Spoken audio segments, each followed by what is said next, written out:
현실에서 아르바이트 할 때도 꼭 알아두어야 할 내용이고 시험에 자주 출제되는 내용. 첫째, 연속 근로자는 18세 미만이다. 15세 미만자는 근로를 금지한다. 그러면 연속 근로자는 15, 16, 17세죠.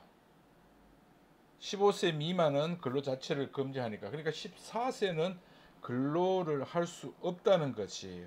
시키면 안 되고 해서도 안 됩니다.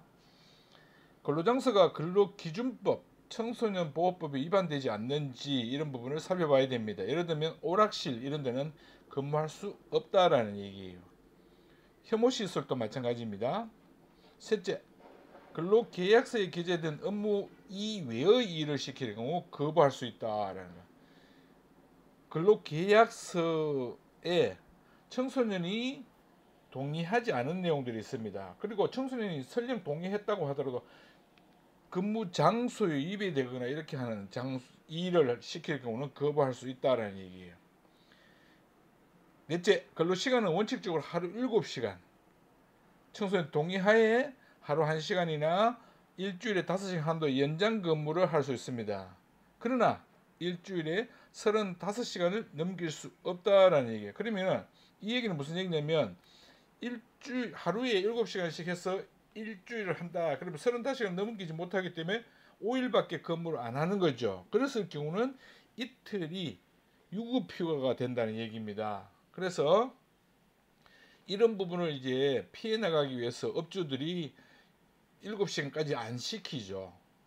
그래서 일주일에 35시간 이걸 하기 위해서 최소 6일만 최대 6일만 근무하도록 하기 위해서 월화수목금 토요일까지 이렇게 해서 예를 들면 6시간씩 6, 6이 36 이렇게 해가지고 하는데 35시간 넘길 수 없으니까 어떻게 하나요? 하루는 5시간만 해라 이렇게 되는 겁니다. 실제 현장에서 이렇게 많이 이루어지고 있습니다.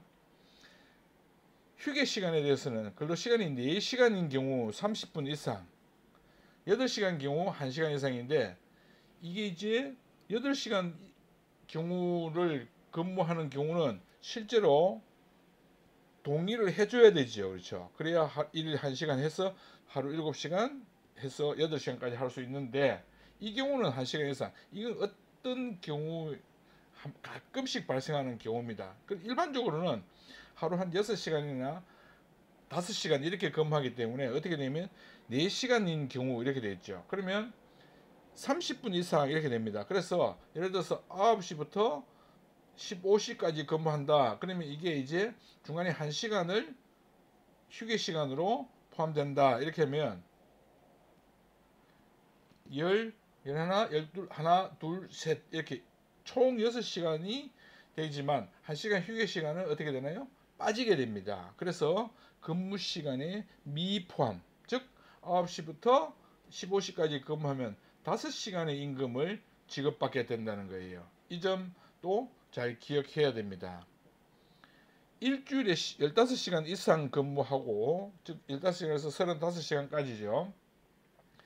일주일을 개근했을 경우 계약서에 이제 명시됐다는 얘기는 무슨 얘기냐면 일주일이라는 것은 5일을 할 건지 6일을 할 건지 이 얘기입니다. 그래서 그 5일이든 6일이든 개근을 했다, 모두 출근했다 이러면 이제 하루 이상의 유급휴일을 받을 수 있다는 얘기예요. 주당 유급휴일을 받는다는 것, 하루씩. 임금은 성인과 동일한 최저임금, 최소한 요만큼을 줘라는 것이 최저임금입니다. 그래서 2024년도에는 9,860원을 받게 되어 있습니다. 그 다음 반드시 돈으로 받아야 된다는 것, 쿠폰, 상품권 이런 게 아닙니다. 그리고 정해진 날짜, 해당되는 지정된 날짜에 반드시 계약서에 기록된 날짜에 돈으로 받아야 된다. 그리고 직접 돈을 받거나 청소년 명의의 통장, 여기서 청소년 명의여야 됩니다. 부모 명의가 되면 안 돼요. 꼭 청소년 명의의 통장으로 받아야 되는 것. 그 다음에 일을 할 때는 물론 이건 나머지는 이제 이게 마지막 것이 있고 나서 이루어지는 일들이겠지만 나이를 알 수 있는 증명서를 반드시 제출해야 됩니다. 왜? 15, 16, 17세인지 확인해야 되기 때문에 친권자 또는 후견인의 동의서를 반드시 제출해야 됩니다. 왜냐하면 동의서를 받아야 하는 이유는 이게 경험이 부족하기 때문에 불공정한 근로계약을 맺을 가능성이 있죠. 또 학업을 이수해야 되는 경우도 있습니다. 그 까닭 같은 이런 이유, 왜 꼭 아르바이트를 해야 되는지 이런 부분, 그 다음 취업을 해서는 안 되는 것인지, 아르바이트 해서는 안 되는 것인지 이런 것을 확인할 필요성이 있기 때문에 반드시 후친권자, 즉 부모의 동의서가 필요하다라는 것입니다.